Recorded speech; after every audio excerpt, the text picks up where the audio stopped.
Assalamualaikum warahmatullahi wabarakatuh. Perkenalkan, nama saya Nurmala Zulfa Salsabila, kelas 11 MIPA 3 absen 29. Video ini dibuat untuk memenuhi nilai tugas bahasa Indonesia materi resensi buku fiksi oleh Ibu Swatu Nasara. Adapun judul resensi saya adalah Darah Suci yang Penuh Arti.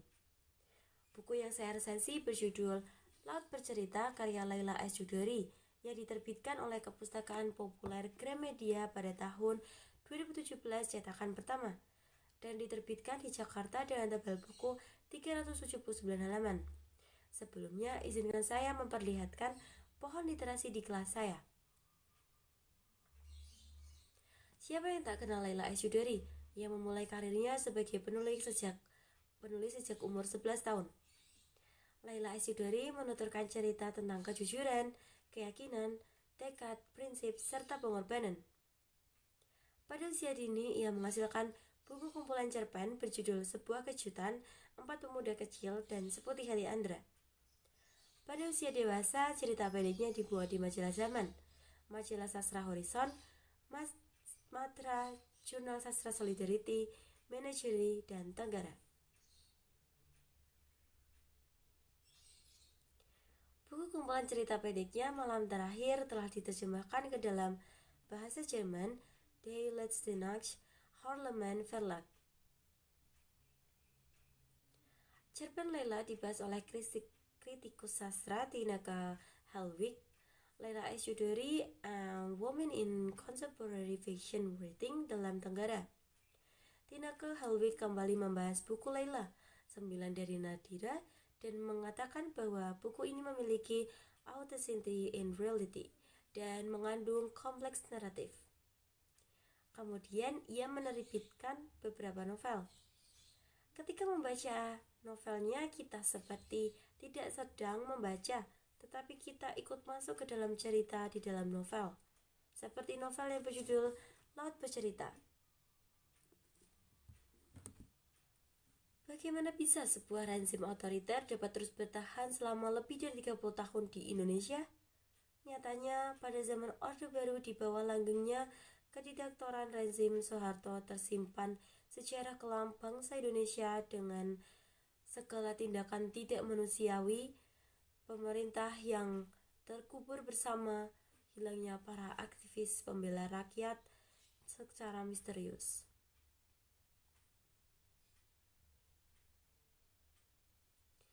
Hilangnya 13 aktivis masa Orde Baru dalam cerita ini hanyalah sepenggal cerita dalam Orde Baru yang terungkap. Inilah kisah mengenai perjuangan, kehilangan, kekejaman, cinta, dan harapan dari mereka yang dihilangkan.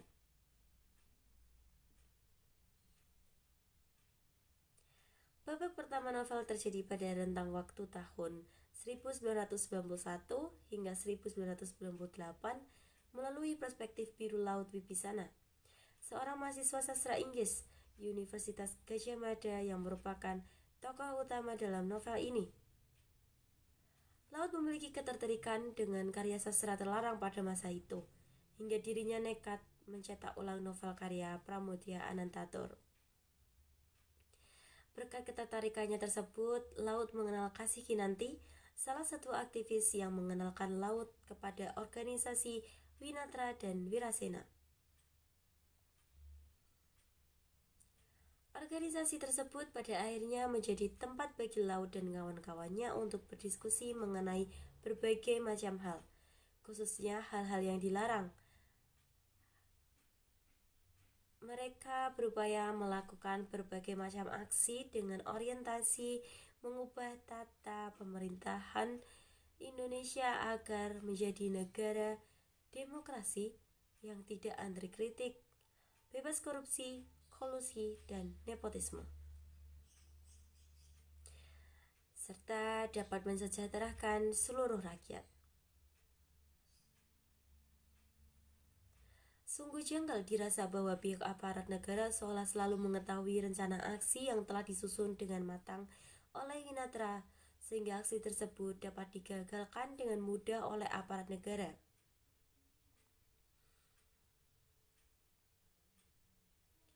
Puncaknya terjadi pada bulan Maret 1998. Setelah bersembunyi dan berada dalam pelarian, akhirnya tibalah giliran aktivis Sirasena untuk ditangkap oleh aparat negara. Mereka disekap di ruang bawah tanah, diinterogasi, dan disiksa secara brutal tanpa mengetahui esok hari. Beberapa aktivis dilepaskan, tetapi beberapa orang lainnya hilang tanpa jejak hingga detik ini, termasuk Laut. Mereka yang dilepaskan memang dapat menghirup udara bebas kembali, tetapi waktu tidak akan pernah menyembuhkan luka yang mereka tanggung.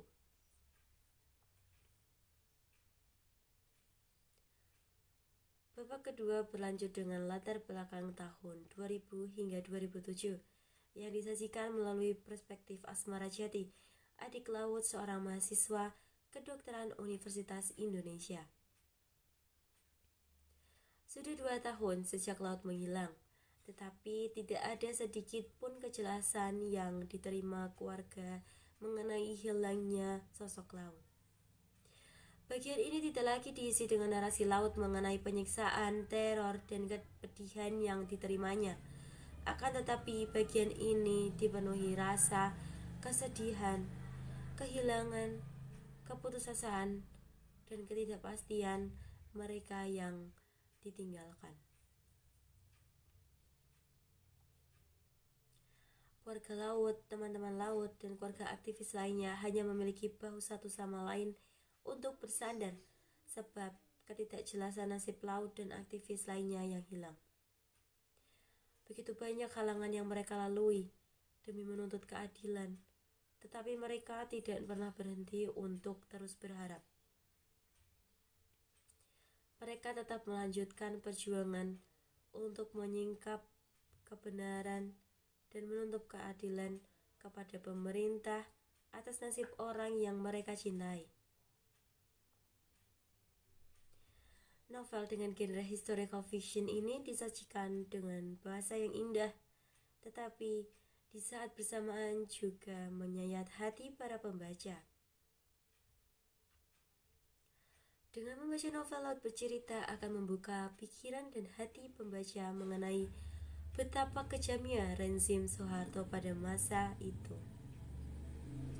Meskipun kisah di dalamnya merupakan kisah fiksi, tetapi hal tersebut tidak mengurangi pengalaman pembaca yang tidak hidup pada masa Orde Baru untuk ikut merasakan kengerian dan teror yang dirasakan para mahasiswa. Sebab novel ini diangkat dari kisah nyata. Narasi mengenai bagaimana mereka sebagai buronan pemerintah yang diculik, diinterogasi, dan disiksa hingga hilang tanpa jejak disajikan dengan sangat detail sehingga kita sebagai pembaca bisa turut merasakan luka dan trauma yang mereka alami. Tokoh-tokoh yang ada di dalam cerita terasa begitu nyata. Tekad dan perjuangan mereka demi perubahan Indonesia, persahabatan erat, serta rasa sakit yang mereka rasakan, semuanya dapat kita rasakan seolah mereka adalah bagian dari hidup kita.